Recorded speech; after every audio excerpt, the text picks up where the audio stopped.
Hello and welcome guys. आज की class शुरू करते हैं पुर्तगाली नाविक वास्को ड गामा की समुद्री यात्रा से, जो 20 मई सन 1498 को भारत आया था। वास्को डी गामा को प्रायः हमें भारत के खोजकर्ता के रूप में बताया गया है, किंतु वास्तविकता यह है कि यूरोप और भारत के व्यापारिक संबंध पहले से ही थे।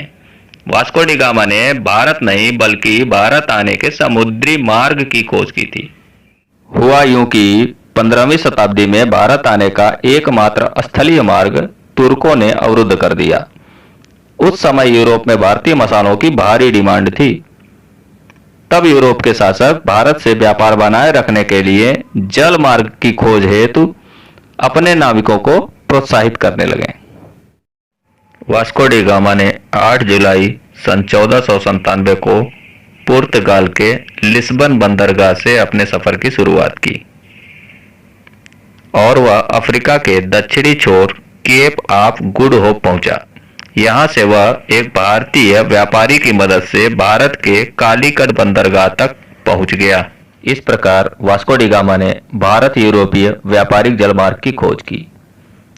इस मार्ग की खोज के बाद यूरोप के देशों के बीच भारत में अपना व्यापारिक केंद्र बनाने की होड़ सी लग गई। यूरोप की व्यापारी कंपनियों के आगमन के साथ साथ वहां की मिशनरियों ने भी भारत में प्रवेश किया। क्रमशः डच, जो कि नीदरलैंड की मिशनरी थी, डेन, जो डेनमार्क की मिशनरी थी, फ्रांस, पुर्तगाली और अंत में अंग्रेज मिशनरी भारत आई।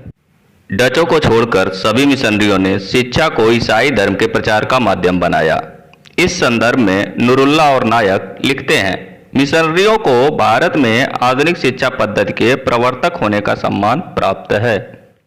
यूरोप की इन कंपनियों के बीच शीघ्र ही प्रभुत्व को लेकर आपसी संघर्ष होने लगा, जिसमें इंग्लैंड की ईस्ट इंडिया कंपनी सफल रही और शेष कंपनियां अपना प्रभाव खोती गईं। अंग्रेज मिशनरियों ने कलकत्ता के श्रीरामपुरम, जो कहीं कहीं श्रीरामपुरम के नाम से भी मिलता है, नामक स्थान को धर्म प्रचार का केंद्र बनाया। यहाँ की 3 प्रमुख मिशनरियां श्री राम त्रिमूर्ति के नाम से प्रसिद्ध हुईं। इनके द्वारा 1808 ईस्वी में हिंदुओं व मुसलमानों के नाम निवेदन नामक एक पत्रिका प्रकाशित की गई, जिसमें मुहम्मद साहब को झूठा तथा हिंदू धर्म को अज्ञानता, आडंबर और झूठा विश्वास से भरा बताया गया। इससे भारत के हिंदू व मुसलमानों में क्रोध भड़क उठा, जिसको शांत कराने के लिए तत्कालीन गवर्नर जनरल लॉर्ड मिंटो ने तीनों पादरियों को बंदी बना लिया और मिशनरियों के धर्म प्रचार पर प्रतिबंध लगा दिया।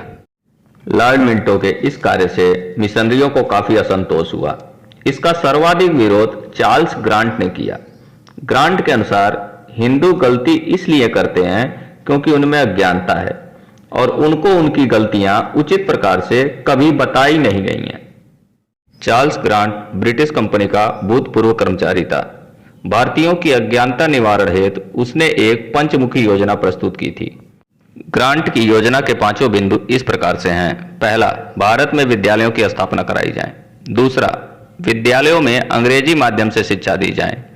तीसरा, अंग्रेजी भाषा व साहित्य की शिक्षा निःशुल्क हो। चौथा, पाश्चात्य ज्ञान विज्ञान का प्रसार किया जाए। पांचवा, ईसाई धर्म का व्यापक प्रचार किया जाए। ग्रांट के संदर्भ में नुरुल्ला व नायक ने लिखा है, ग्रांट को कभी कभी भारत में आधुनिक शिक्षा का जन्मदाता कहा जाता है। ब्रिटिश कंपनी को भारत में शासन चलाने हेतु पढ़े लिखे नौकरों की आवश्यकता थी। इसी उद्देश्य से उन्होंने भारत में कॉलेजों की स्थापना शुरू की। सर्वप्रथम कलकत्ता में कलकत्ता मदरसा वारेन हेस्टिंग द्वारा सन 1781 ईस्वी में खुलवाया गया। तत्पश्चात जोनाथन डंकन ने 1791 ईस्वी में बनारस संस्कृत कॉलेज की स्थापना कराई। इन दोनों कॉलेजों की स्थापना इस उद्देश्य से कराई गई कि नवयुवक हिंदू व मुस्लिम कानून में विशेष योग्यता प्राप्त कर न्यायाधीशों की मदद कर सकें। इसके पश्चात कलकत्ता में फोर्ट विलियम कॉलेज की स्थापना लॉर्ड वेलेजली द्वारा 1800 ईस्वी में कराई गई। पूना संस्कृत कॉलेज पूना में एल्फिंस्टन द्वारा 1818 ईस्वी में कराई गई। ये सभी कॉलेज भारतीयों की सद्भावना प्राप्त करने व शासन संचालन में बाबू वर्ग के निर्माण करने के उद्देश्य से खोले गए थे। ब्रिटिश संसद द्वारा ईस्ट इंडिया कंपनी को 1813 में एक आज्ञा पत्र जारी किया गया। यह आज्ञा पत्र भारतीय शिक्षा के ऐतिहासिक दृष्टिकोण से भी इम्पॉर्टेंट है और आपके परीक्षा की दृष्टि से भी महत्वपूर्ण है। जैसा कि आपको पता होगा, British east India company British संसद के अधीन होकर भारत पर शासन करती थी और प्रत्येक 20 वर्ष बाद ब्रिटिश संसद द्वारा शासन संबंधी निर्देश प्राप्त करती थी। इसे ही आज्ञा पत्र कहते हैं। 1813 में आज्ञा पत्र पुनरावर्तन हेतु ब्रिटिश संसद के सामने रखा गया, जहां भारी विरोध के बाद चार्ल्स ग्रांट को सफलता मिली और 1813 के आज्ञा पत्र में धारा 43 जोड़ दी गई। आज्ञा पत्र की 43वीं धारा में दो बिंदु महत्वपूर्ण थे। पहला, भारत में शिक्षा के प्रसार का उत्तरदायित्व कंपनी को सौंप दिया जाए और दूसरा, कंपनी प्रतिवर्ष कम से कम 1 लाख रुपए की धनराशि साहित्य व विद्वानों पर व्यय करे। 1813 के चार्टर यानी आज्ञा पत्र की 43वीं धारा में वर्णित साहित्य और विद्वान शब्द ने प्राच्य पाश्चात्य विवाद को जन्म दे दिया। प्राच्यवादी चाहते थे कि कंपनी 1 लाख रुपए की धनराशि भारतीय भाषाओं अरबी और संस्कृत व उनके विद्वानों पर व्यय करे। पाश्चात्यवादी समर्थकों की मांग थी कि इस धनराशि को अंग्रेजी साहित्य व उसके विद्वानों पर व्यय किया जाए। प्राच्यवादी मतलब भारतीय भाषाओं के समर्थक और पाश्चात्यवादी मतलब अंग्रेजी भाषा के समर्थक। प्राच्यवादी समर्थकों में प्रमुख रूप से Warren Hastings, Jonathan Duncan, Lord Minto, H Wilson व बंगाल का शिक्षा सचिव और इनका नेता एच प्रिंसेप था। पाश्चात्यवादी समर्थक कंपनी के नवयुवक कर्मचारी थे जो भारत में अंग्रेजी शिक्षा द्वारा कंपनी के लिए बाबू वर्ग का निर्माण चाहते थे। यह विवाद 1834 तक चलता रहा और अंततः निर्णय हेतु तत्कालीन governor general Lord William Bentinck के सम्मुख रखा गया। आइए अब हम लॉर्ड मैकाले के विवरण पत्र का अध्ययन करें, जो कि आपकी परीक्षा की दृष्टि से अत्यंत महत्वपूर्ण है। 10 जून 1834 को लॉर्ड मैकाले गवर्नर जनरल की काउंसिल का कानूनी सलाहकार नियुक्त होकर भारत आया। विलियम बेंटिक ने प्राच्य पाश्चात्य विवाद के निराकरण की जिम्मेदारी मैकाले को देते हुए उसे बंगाल की लोक शिक्षा समिति का सभापति नियुक्त कर दिया। मैकाले ने दोनों पक्षों का सूक्ष्म अध्ययन कर 2 फरवरी 1835 को एक तर्कपूर्ण विवरण पत्र बेंटिक को सौंपा, जो मैकाले का विवरण पत्र कहलाया। मैकाले के विवरण पत्र के 2 प्रमुख अंश थे। पहला, चार्टर 1813 के 43वीं धारा की व्याख्या और दूसरा, अंग्रेजी के पक्ष में तर्क। चार्टर 1813 के 43वीं धारा की व्याख्या मैकाले ने अत्यंत चतुराई के साथ किया। उसके अनुसार 1 लाख रुपए की धनराशि व्यय करने हेतु सरकार बाध्य नहीं है, वह इस राशि को अपनी इच्छानुसार खर्च कर सकती है। साहित्य शब्द का अर्थ केवल अरबी व संस्कृत साहित्य ही नहीं, अपितु अंग्रेजी साहित्य भी हो सकती है। भारतीय विद्वान के परिप्रेक्ष्य में उसने कहा कि भारतीय विद्वान का अर्थ मौलवी या पंडित के अतिरिक्त अंग्रेजी साहित्य का विद्वान भी हो सकता है। मैकाले स्वयं पाश्चात्यवादी विचारधारा का सपोर्टर था, इसलिए उसने अपने विवरण पत्र में अंग्रेजी साहित्य के पक्ष में बहुत गुणगान लिखा। मैकाले के अनुसार प्राच्य साहित्य व ज्ञान निरर्थक एवं मूर्खतापूर्ण है, जबकि अंग्रेजी साहित्य ज्ञान की कुंजी है। उसका अगला तर्क था, अंग्रेजी भारत के शासक व उच्च वर्ग की भाषा है, जबकि भारतीय भाषाएं गंवारू और अविकसित हैं। मैकाले के अनुसार भारतीय विद्वान वे ही हैं जो लॉक के दर्शन व मिल्टन की कविताओं से पूर्णतः परिचित हैं। मैकाले का मानना था, अंग्रेजी शिक्षा के द्वारा देश में ऐसे वर्ग का निर्माण किया जा सकता है जो रक्त और रंग में भले ही भारतीय हों, पर रुचियों, विचारों, नैतिकता और विद्वता में अंग्रेज हों। मैकाले ने विवरण पत्र में लिखा, एक अच्छे यूरोपीय पुस्तकालय की एक अलमारी का भारत और अरब के संपूर्ण साहित्य से कम महत्व नहीं है।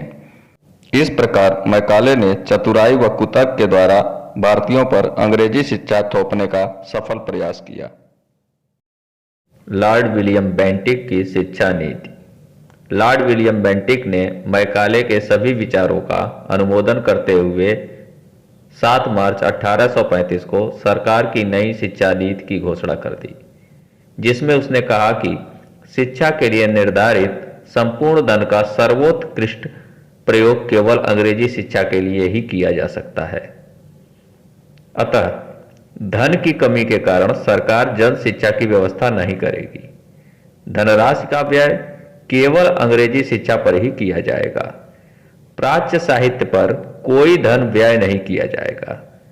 उच्च वर्ग को शिक्षित करके आम लोगों की शिक्षा का उत्तरदायित्व उनको दिया जा सकता है। इस प्रकार से बेंटिक की शिक्षा नीति ने प्राच्य शिक्षा को दमन करते हुए अंग्रेजी शिक्षा को उच्च वर्ग से जोड़ा और आम जन की शिक्षा को उच्च वर्ग के भरोसे छोड़ दिया। ऑकलैंड के द्वारा प्राच्य पाश्चात्य विवाद का अंत।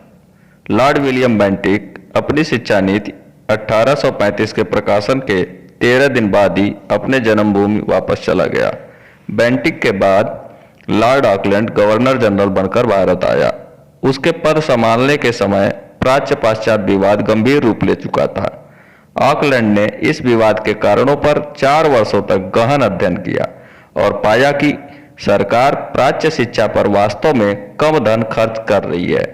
अतः उसने 24 नवंबर 1839 को अपने विवरण पत्र में प्राच्यवादियों को प्रतिवर्ष 31,000 रुपये अतिरिक्त धनराशि देने की घोषणा की। इस घोषणा से प्राच्यवादी दल संतुष्ट हो गए और लंबे समय से चल रहा विवाद खत्म हो गया।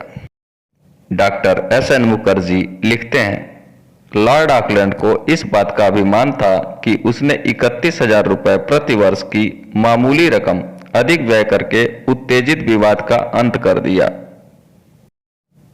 निस्यंदन या छानने का सिद्धांत। मैकाले ने अपने विवरण पत्र में यह बताया था कि व्यापारियों की कंपनी भारतीयों की शिक्षा पर कम से कम व्यय करना चाहती है।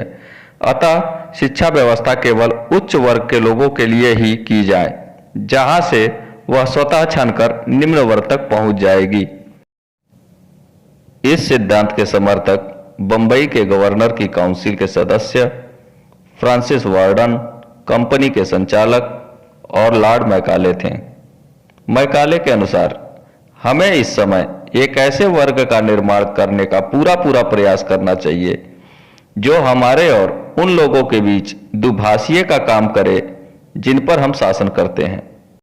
24 नवंबर 1839 को तत्कालीन गवर्नर जनरल लॉर्ड ऑकलैंड ने इस सिद्धांत को सरकारी नीति के रूप में स्वीकार कर लिया, किंतु शिक्षा का उच्च वर्गों से छनकर निम्न वर्गों तक पहुंच पाना संभव न हो सका और यह सिद्धांत भविष्य में निष्फल सिद्ध हुआ।